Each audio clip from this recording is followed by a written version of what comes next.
All of us have limits on what we're comfortable doing and what we're not comfortable doing. These limits not only apply to situations, they also apply to people. There are certain kinds of people we feel less comfortable with than others. You ever find yourself in that situation? You're just not as comfortable with a certain person as you are with others. When we're separated from people by language or culture, you can sometimes feel uncomfortable, out of your comfort zone. You're careful, you don't want to offend, you don't want to be rude, and you're not exactly sure how to act, or what to say, or what to do. Whether we like that fact or not, it's true that we're more comfortable being in situations with people who are more like us. Less comfortable being in situations with people that are less like us. What are the limits of your comfort zone? Think about that. During the time of Jesus, when Jesus walked the earth, the biggest boundary separating people was the boundary between what two groups of people? Jews and Gentiles. That was the biggest boundary, at least in his world. And this boundary was an impassable boundary for many people. See, the Jewish people had faced extinction many times in their long history as a people, as far back as the Jewish exile to Persia.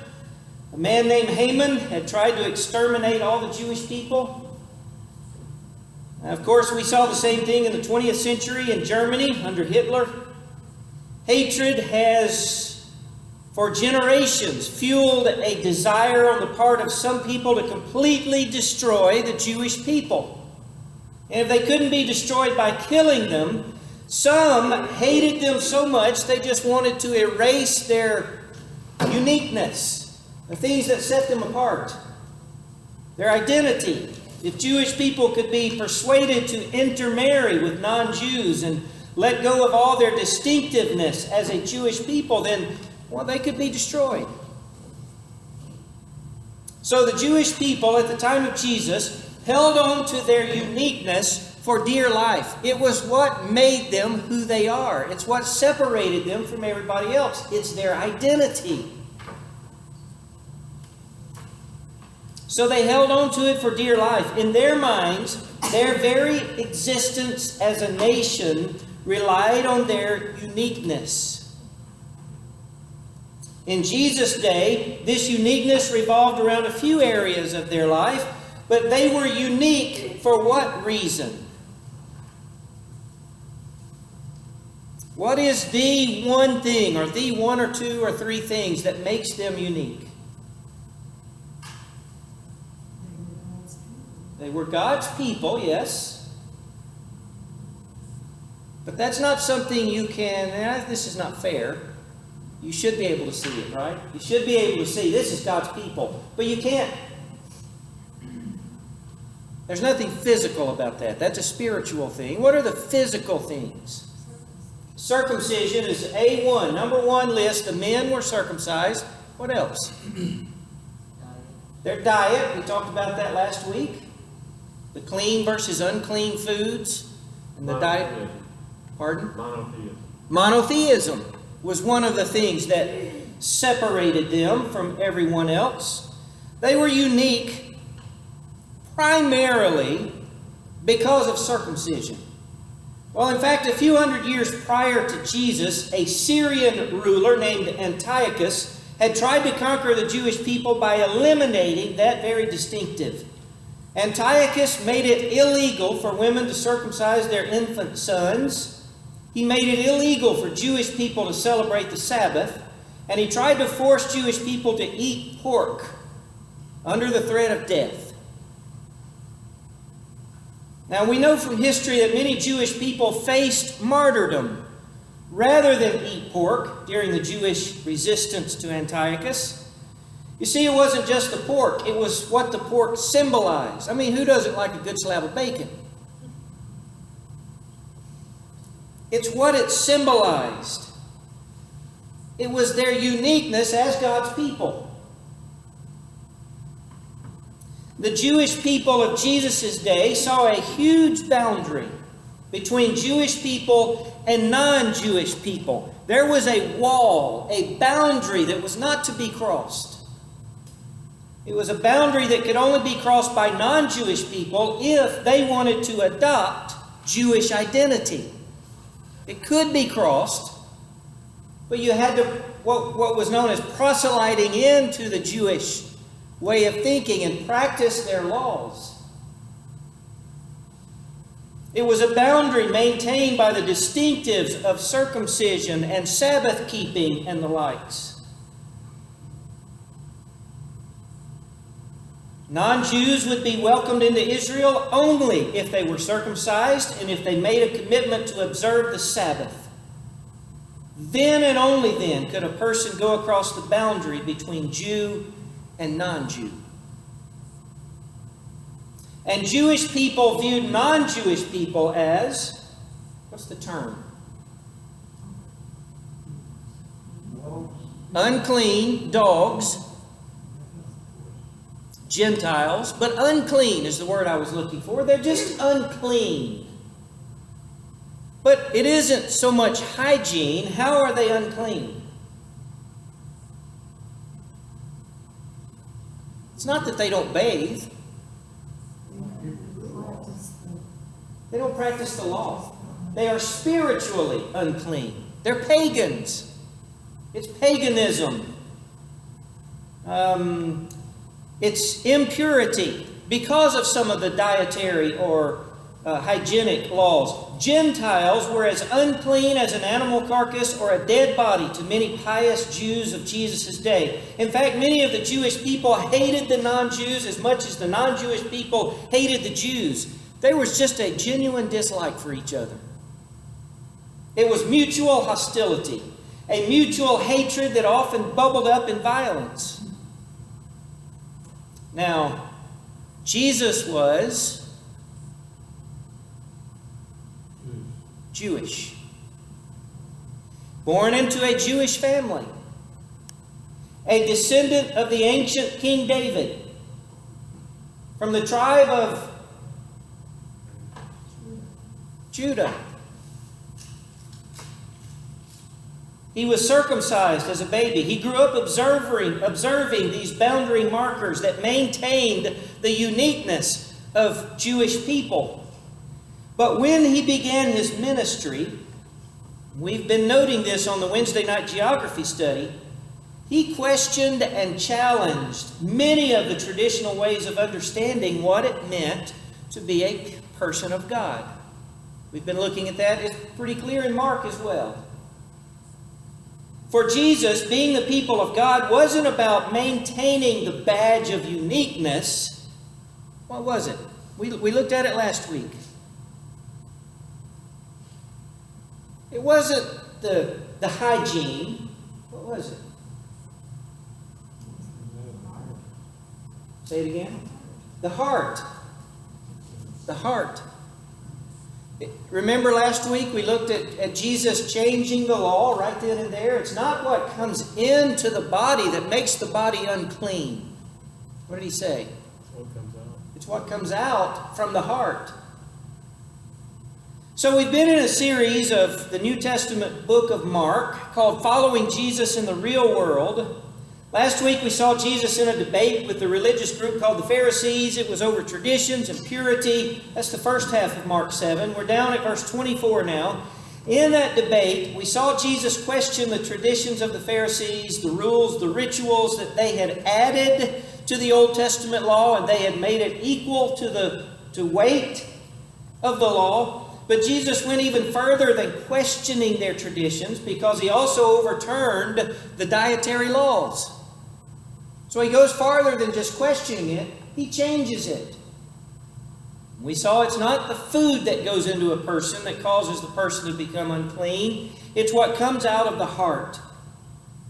And it only makes sense that if Jesus questioned the Jewish food laws, he would also question the traditional categorization of people into categories of clean and unclean. So today we're going to see Jesus cross some radical boundaries in his ministry. We're going to see Jesus venture into non-Jewish territory. And while he's there, we're going to see Jesus encounter two non-Jewish people, time permitting. And in these two encounters, we'll find some principles that apply to us as well. So let's follow Jesus to the outer limits. Following out of our comfort zone, we're in Mark 7 and verse 24. Jesus left that place and went to the vicinity of Tyre.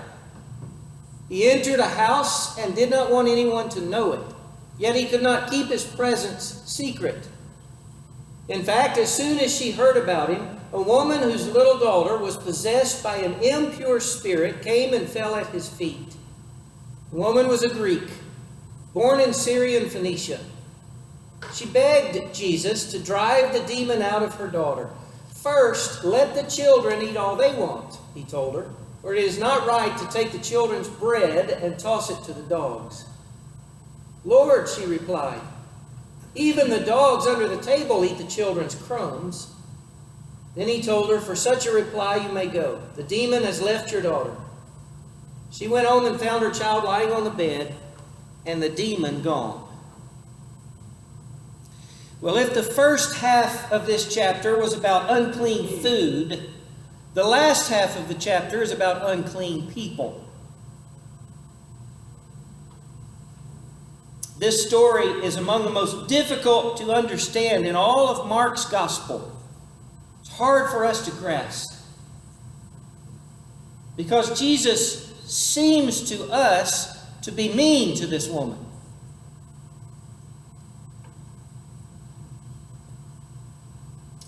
Well, first let's set the scene just a little bit. Jesus is traveling from the region around the Sea of Galilee. He goes up to a city named Tyre. Where is Tyre? Or Tyre, depending on how you want to pronounce it. Up north. If you've got a good map, you'll find the Sea of Galilee up closer to the top of Israel. And northwest, go over to the Mediterranean coast, you'll find the city of Tyre and Sidon, not too far away. In fact, they're usually mentioned together. Right on the coast of the Mediterranean. Tyre is an ancient non-Jewish city. It has a long history of hostility with the people of Israel. It's located in modern-day Lebanon. It's from Tyre that Queen Jezebel had come, Israel's most notorious enemy during the years of the divided kingdom. The Jewish historian Josephus called the people of Tyre Israel's most bitter enemies. They were the worst. And where's Jesus going? There. He's going to Tyre. Why does Jesus go there?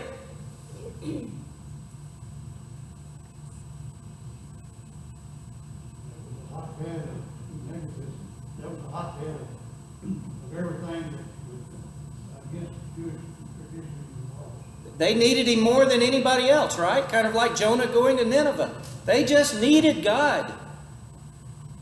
But we are reading into that to come up with that conclusion. But what do we know for sure, according to the text, that he's going there? Well, we know he is at conflict with the religious leaders. It is escalating. It's getting worse and worse. They are now regularly coming to the Galilee region to try to trap him, to get him in trouble. It has put the spotlight on him. He has gotten the attention of the Roman authorities in the region of Galilee. So he needs to leave town. He needs to get out of town. He goes up to Tyre. He goes outside the jurisdiction of the Roman authorities of Galilee. Maybe that's part of the reason. I guess there's a little bit of me reading into that as well. But most of that the text tells us. We also get a sense from Mark that Jesus has been needing a break for a while. Remember, he keeps trying to escape the multitudes and the crowds, trying to get away, and they run around the lake to get there, and when they're waiting on him when he gets off the boat. And that was just a couple of weeks ago. We looked at that. He needs a break, so he needs to get away.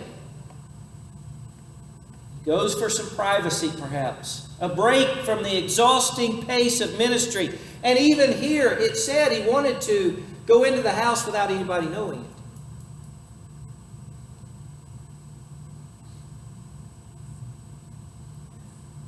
Once he's there, a woman comes to him with a request.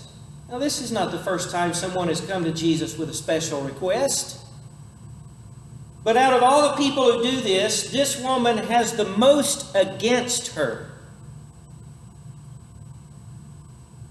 Tick off the two main reasons that she should not be allowed to come make a request of Jesus. She's a woman, number one. And many of the Jewish men of Jesus' day wouldn't even speak to a woman unless it was their wife, their mother, or a prostitute. Maybe not in that order.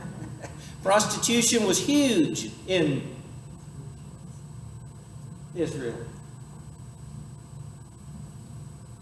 But this isn't just any woman. So she's a woman, what else? She's a non-Jewish woman. She's a Greek. A woman born in Syrian Phoenicia. And yet, despite these strikes against her, she goes right up to Jesus and begs him to deliver her daughter from a demonic spirit. My daughter has a demon, an evil spirit. She has faith that he can deliver her. Now, most of the Jewish people of Jesus' day believed all non-Jewish people are demonized. They all have evil spirits. That's why they're unclean. So the fact that this woman's daughter was demonized didn't come as a surprise to a first century Jew, but she knows this is something different. And what would surprise them was that she wants her daughter to be free from the stronghold of evil. See, they view them all as pagans, as not interested in God. This woman wants her daughter free from evil. And what surprises us even more is Jesus' response to the woman. Because he uses a parable, a metaphor.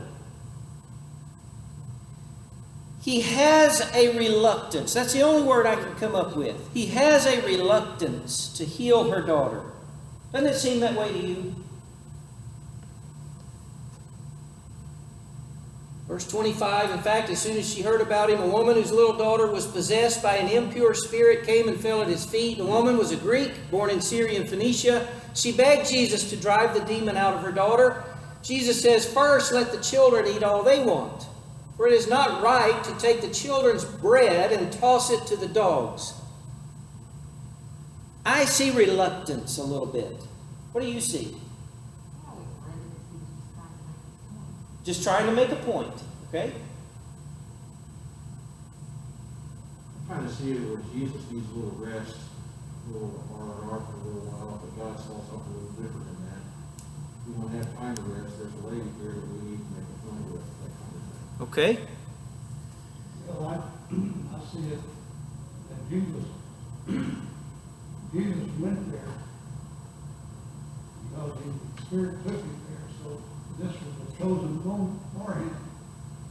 And I think, like Kathy, the reluctance, there is a reluctance to the fact that the message we taught, you're not Jewish and I'm here for you. Okay.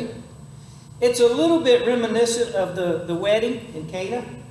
He's a little bit reluctant to turn the water into wine until Mom comes up and says, oh, please, come on.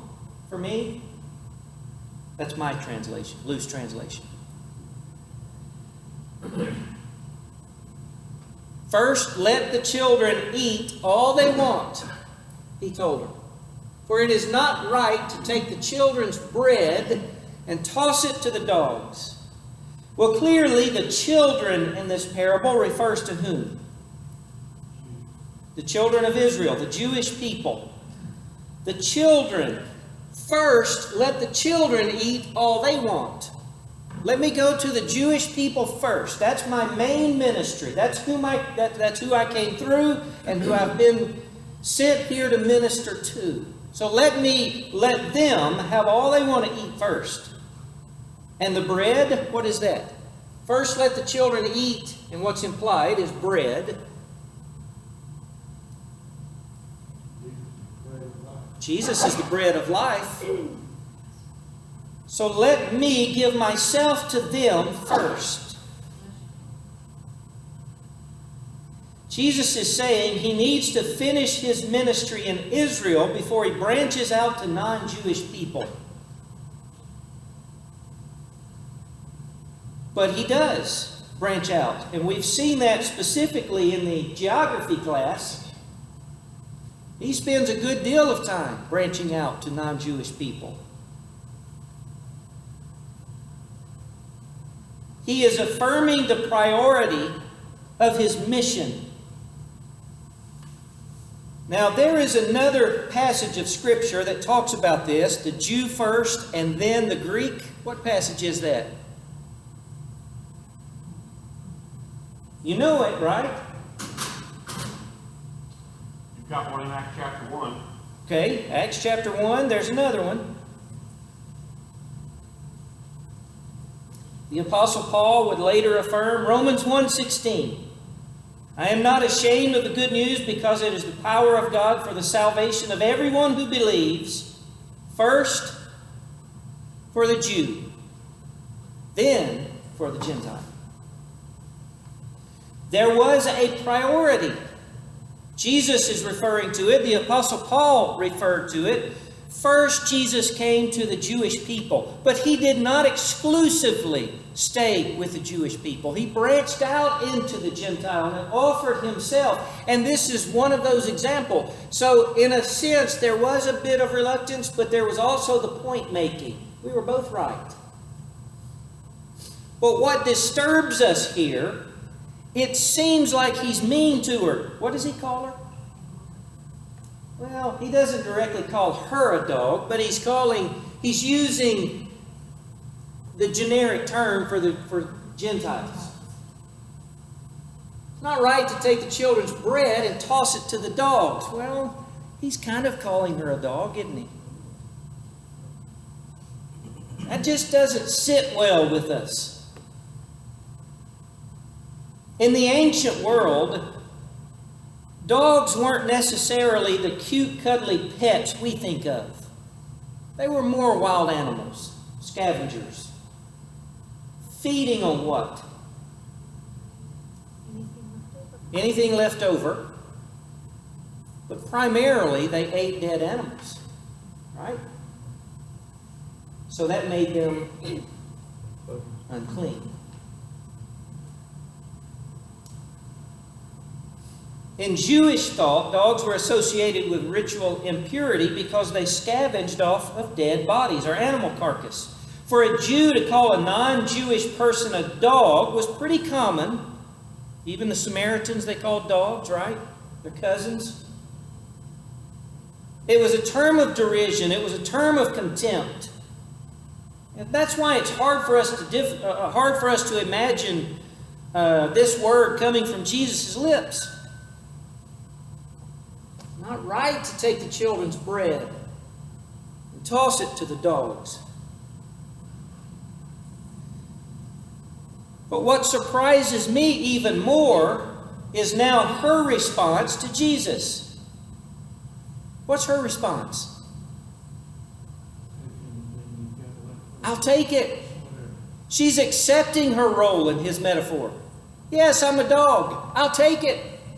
Lord, even the dogs under the table eat the children's crumbs. Whatever you can give, I will take it. Her response is clever. She seizes on his imagery, his parable,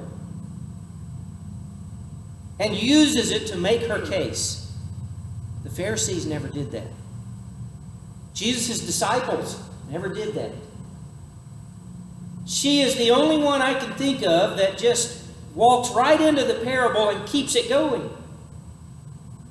She says, even the dogs eat the crumbs that fall from the children's table. Now, several things are remarkable about this exchange, and one remarkable thing is this is the first time in Mark anyone understands a parable of Jesus without Jesus having to explain it to them. She gets it. She's a Gentile. But she got it. Made sense to her. She shows insight into Jesus' teaching that so far in Mark's story no one else has shown. It's also remarkable, she accepts the priority of the Jewish people in the unfolding of God's plan. She doesn't have a problem with it. She understands he's a Jew, they're Jews, his ministry was first to them. That's okay with me. I don't have an issue with that, she says. She doesn't debate the priority of Israel. She accepts her designation as a non-Jewish person. She recognizes that God's plan will come through Israel and that Israel has an important role to play in that plan. But she throws herself on his mercy. She's not ashamed to assert herself in the presence of God's Son. Her response is humble and bold, all at the same time. Right? She's got to know that he can do it. Oh yeah, she has absolute faith. Do you think of anyone else in Scripture that came in contact with Jesus under similar circumstances that had a wise response to anything like that? The soldier? Jairus, you mean? Jairus was a synagogue ruler, but yes, the centurion. The centurion, that's who I meant, yeah. Yeah. There would be, sometimes you're not sure how to interpret, but Jesus himself told the lawyer, you have answered correctly. Mm-hmm. So, he gave a good answer. Yeah. How much he meant it, we don't know. Right.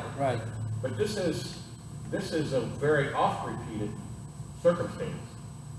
The picture that we frequently get from the people that respond well to Jesus are their level of desperation is always key in the story. Yes. And their willingness to accept what Jesus has to say to them that is difficult. Right. If you do not accept the difficult teachings and sayings of Jesus to you personally, you are not a mature disciple, and you may not be a disciple at all. That's right. So it's the people who do not want to hear what Jesus has to say to them that is difficult, such as the scribes and the Pharisees, that do not fit into this narrative. Yeah. It's the people who can accept what Jesus says to them personally that is difficult, and who humbly accept that. They're the ones that become disciples or are true disciples. Yeah, exactly right. And Jesus grants her request. Her daughter's delivered. The demon leaves. The spirit leaves. The evil spirit leaves. And some have thought that this woman's quick wit changed Jesus' mind. I'm not sure. I think there's a better explanation for Jesus' response to her. I think Jesus says this little piece about the children and dogs. The more I read it, I think he has a twinkle in his eye, a smile on his lips. Almost like there's an inside story between him and her. An inside understanding. I think he's saying it more for his other disciples' benefit. Because that's what they expect him to say. And he knows her faith. He knows the depth of her faith.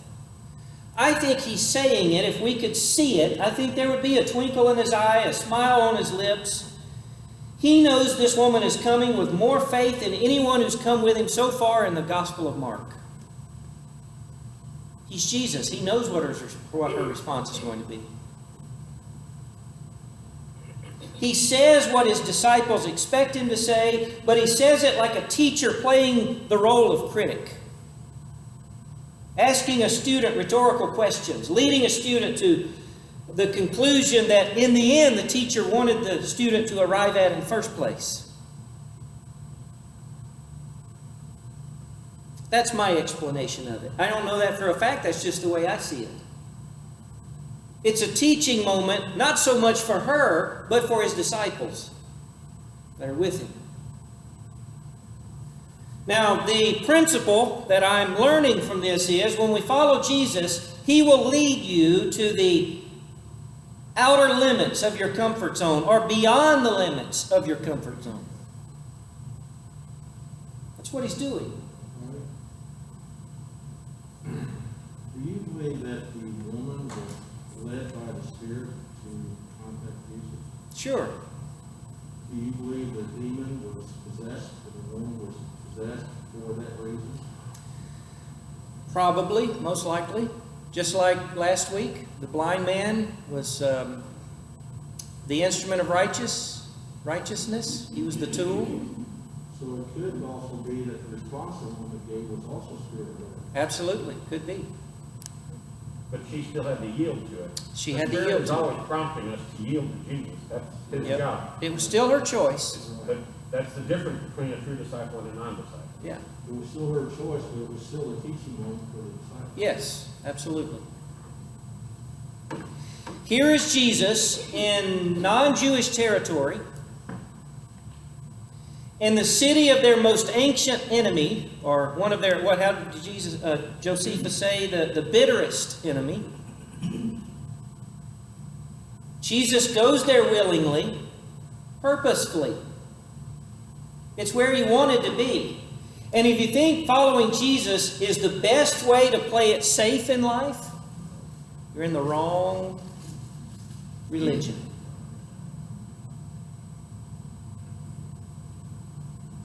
You're mistaken. If you think being a Christian and raising your children in a Christian home is the best way to keep your family together and happy, you are mistaken. Following Jesus means going wherever Jesus leads you. Sometimes he leads you to places that are frighteningly out of your comfort zone.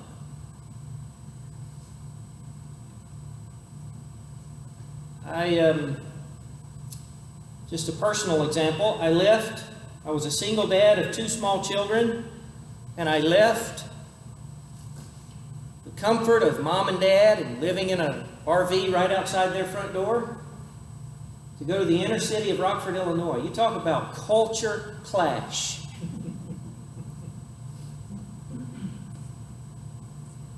My mom and dad were asking, why do you want to go there? Now, my answer was, because that's where Jesus is telling me to go. Because I had a choice. Bernie, Texas, which was a great place, big congregation. They had offered me a job, or Rockford, Illinois. Scary. It was very scary. But I just knew that's where the Lord wanted me to go. I think of a preacher, a friend of mine, whose daughter left her PhD program to live a life of voluntary poverty among the poor in India. Not Mother Teresa, someone else. But she wanted to live the life like that. It was her choice. And the dad agonized over his desire to keep his daughter safe. And his desire to see his daughter faithful to the Lord Jesus. He was torn up. I want her to follow the Lord, but I want her safe. He knew there's no guarantee that his daughter wouldn't end up a victim of terrorism or terrible disease or something else. But that's where God was calling her. I remember years ago we commissioned a young couple from our congregation to go out into the mission field. And during the commissioning service, the father of the young lady that we were commissioning got up and walked out of the service. I caught him outside. He was filled with anger. Anger that his daughter was going to leave for such a dangerous place. Anger that she would put his grandchildren at great risk. He said, why can't they stay here? Why can't they minister here? This is a much safer place. There's much need here. But his daughter was following the lead of her Lord. It's not always safe. It's not always in your comfort zone. I'm reminded of a scene from C.S. Lewis' books, The Chronicles of Narnia. The Christ figure in these stories. Who's read it? A lion named Aslan. And when the children in the story first hear about Aslan, they're afraid. And they ask, is he safe? And the person telling them about the lion laughs. Do you remember the answer? He is not safe, but he is good. Or something similar. Safe? Of course he's not safe. He's a lion. But he's good. He's the Lord. He's not safe, but he is the Lord. He's not calling us to a life of safety. Jesus is not safe. Following Him is not safe. Well, for time's sake, I only have about 5 minutes. Let's get this second story in the text. Verse 31, then Jesus left the vicinity of Tyre and went through Sidon, down to the Sea of Galilee. And remember, in geography, we looked at this. This is not a direct route. He's not... anyway, we'll watch the video for that one. Jesus leaves the vicinity of Tyre, went through Sidon, down to the Sea of Galilee, into the region of the Decapolis. There some people brought to him a man who was deaf and could hardly talk, and they begged Jesus to place his hand on him. After he took him aside, away from the crowd, Jesus put his fingers in the man's ears, and he spit and touched the man's tongue. Well, this is not hygienic, is it? He looked up to heaven and with a deep sigh said to him, Ephatha, or something to that effect, which means be open. At this, the man's ears were opened. His tongue was loosened, and he began to speak plainly. Jesus commanded them not to tell anyone, but the more he did so, the more they kept talking about it. People were overwhelmed with amazement. He has done everything well, they said. He even makes the deaf hear and the mute speak. Okay, so the second story, Jesus' travel route is a bit odd. It's more of a circle. Sidon is another non-Jewish city. It's often lumped together with the city of Tyre. It's a non-Jewish city, a place deeply steeped in paganism and all that most traditional Jews found to be reprehensible, but he goes there anyway. And then he swings east, and then he goes south, back to the Decapolis. What does Decapolis mean? 10 cities. It's Greek for 10 cities. These 10 towns formed a league of cities. By the way, we're not sure which 10 it is. There's some guesses, but we're not 100% sure which 10 are these cities. But these, the vast majority of the people in these 10 cities are non-Jewish. They're in Gentile territory. So this strange trip takes Jesus purposefully to the most non-Jewish places he can find to go. He's deep in Gentile territory. Presumably the crowd who brings Jesus this deaf man is a crowd of what kind of people? Presumably Gentiles, since he's in Gentile territory.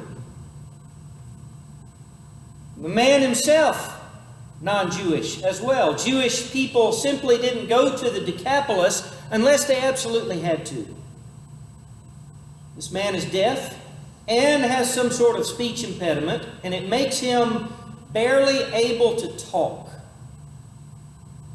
Now the crowd begs Jesus to place his hands on the man, bring him healing. He comes into contact with such a man, it would make most of the Jewish people recoil, right? He's unclean. Touching a non-Jewish person would cause a Jewish person to be impure for a period of time. But Jesus doesn't recoil. Instead, what does he do?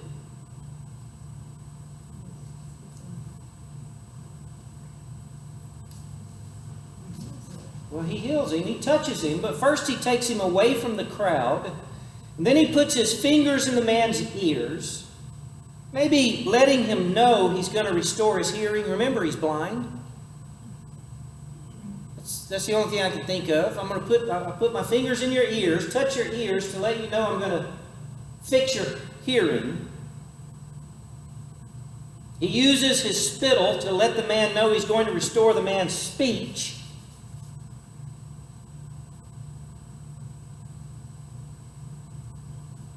I said blind. I don't think he was blind, was he? He was just deaf and mute. But he's going to let him know what he's doing. So he uses his spit to let the man know he's going to restore his speech. So he puts his fingers in his ears.